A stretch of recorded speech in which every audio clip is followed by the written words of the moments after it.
What's up team, how's it going? Welcome back to a new video. We are checking out the Swedish operations group. They are operational immediately, as it says to the title. So I'm guessing these guys always have a team on standby ready to do what needs to be done.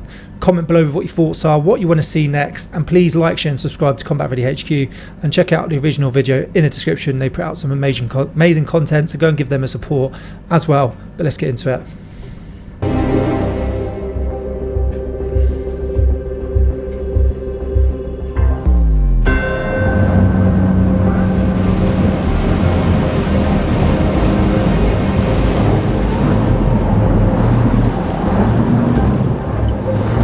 So, I've never actually climbed one of these ladders, not being special force myself. I did 16 years in the army, so was never lucky enough to be able to do this, but apparently they are absolutely nails to climb, and it takes a lot of training to really enhance the skill of this. Apparently it's difficult, ship moving, ladder moving, and obviously it's very small and very tight, so there's a very sort of standard technique that you have to stick with.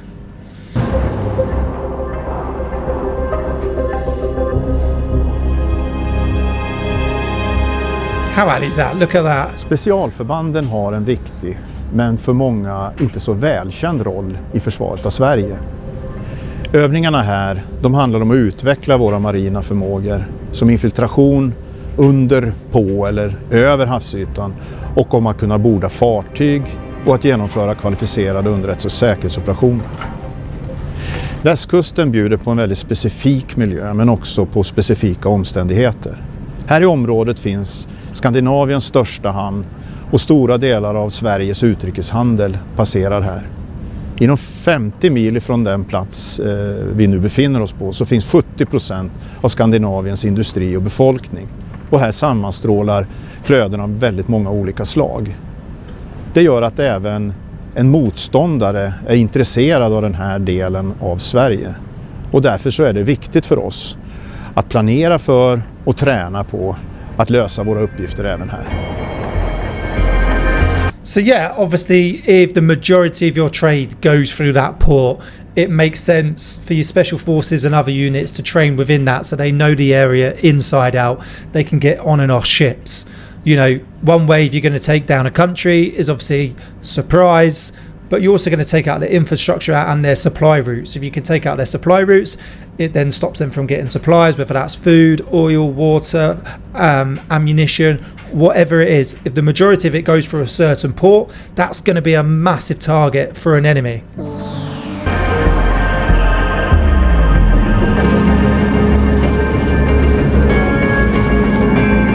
Just look how cool that looks.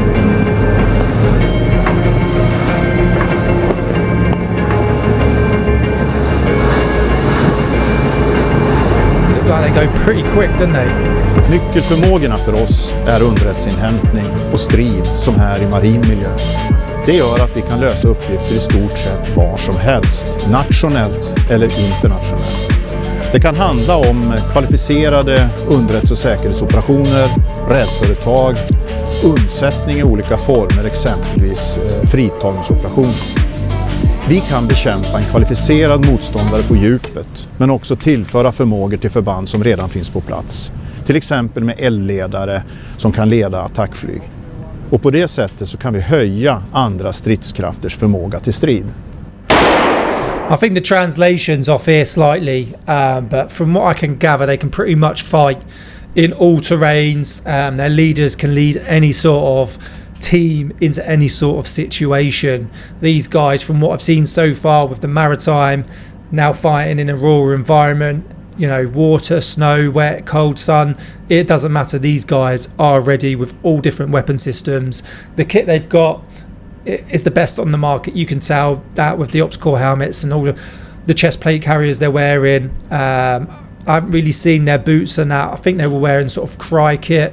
They're all going to have sort of the best boots out there, but yeah, they're basically trained to fight in pretty much any environment and lead any task, from I gathered that translation.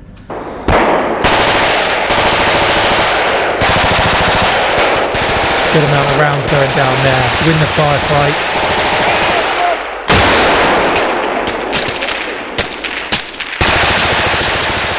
Den främsta skillnaden. There's better ones now, but can you see those powder ear deafs there?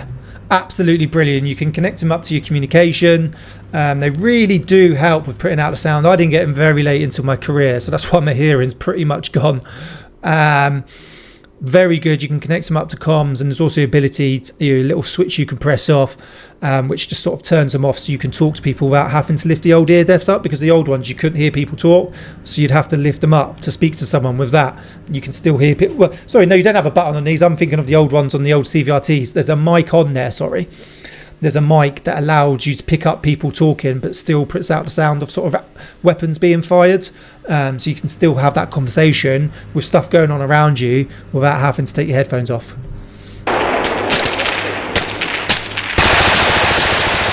Den främsta skillnaden mellan specialförband och övriga delar av Försvarsmakten, det är våra unika uppgifter.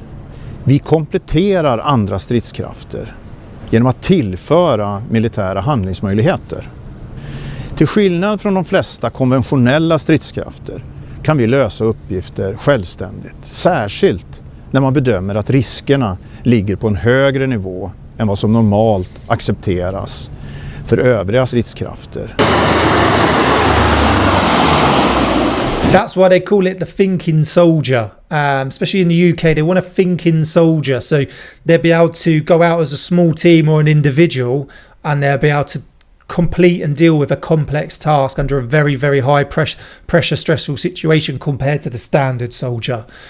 So these guys can go out into any environment, any task, no matter how dangerous, no matter how complicated, and be able to solve the task, and more than likely take out an enemy normally larger than themselves, as a normal conventional force would go sort of 3-1, so 3 of ours against 1 of theirs.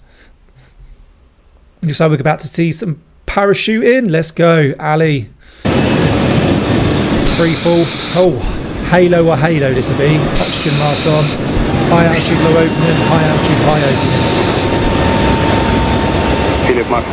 I reckon they're going to do halo. How cool is that? Come on. Anyone looking to join the military, I regret not attempting selection. Not saying I would have passed, but the stuff you get to do, absolutely unreal. Like, how cool is that? I'd love to have done that. Green go. Yeah, they're doing halo. High altitude, low opening.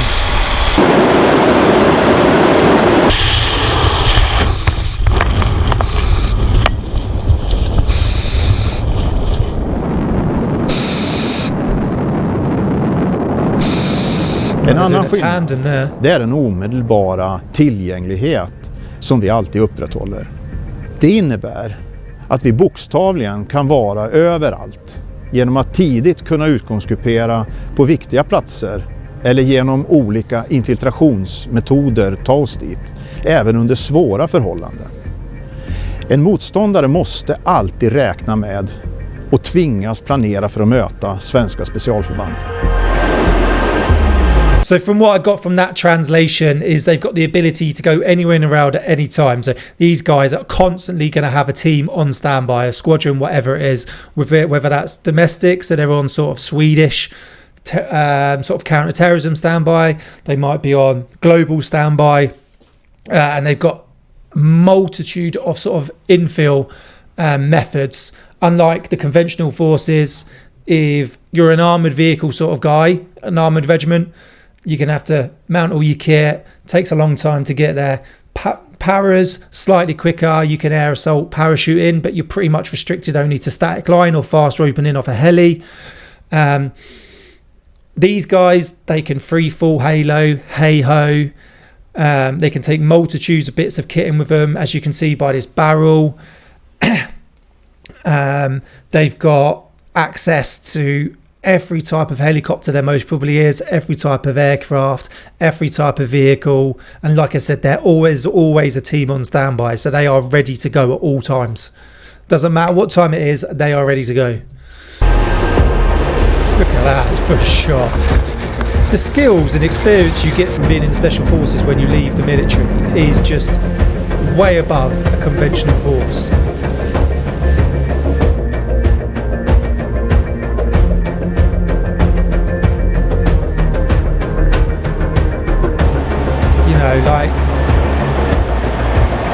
no conventional forces doing the stuff they're doing. Like, look at this. Night jump. You'd always wonder though, would you lose your mate? Obviously they got the top of the range gear now, GPSs, where your night vision, but it's, you know, I've done a static line jump at night and it's hard enough to see. Obviously trying to do that free falling at the same time, trying to locate your way to the target and then all meet at one drop zone. Yeah, it's got to be pretty tough though. It must take some skill to do that. A lot of practice. The night vision they have as well is way better than what a standard soldier would have. Really enjoyed that. Really enjoyed that. Really good insight into Swedish Special Forces and sort of some of the kits and some of the training that they actually do. The translation was a little bit off, so we didn't get to see it all. But take away from that, these guys are ready to go at any time and can infill in multitudes of different methods. And they're basically saying they can go anywhere in the world within a second's notice and be there within the time needed. Unlike mobilising sort of 16 Air Assault Brigade, trying to get the right amount of aircraft, trying to get all your guys together, parachute in, you're only restricted to static line. It's going to take a little bit longer. Pathfinders are most probably going to have to go in first. They're going to have to mark a drop zone as well for those to go in. So it's going to take a lot longer. They're most probably not going to have, they're on a quick reaction force, but it's not going to be as fast as what special forces are. Everything is there ready to go. The guys are ready to go at a moment's notice. Same with most special forces, you know, US, Germany, UK, France, etc. Hopefully you enjoyed that video. Thanks for watching. Please like, share and subscribe, and I'll see you soon.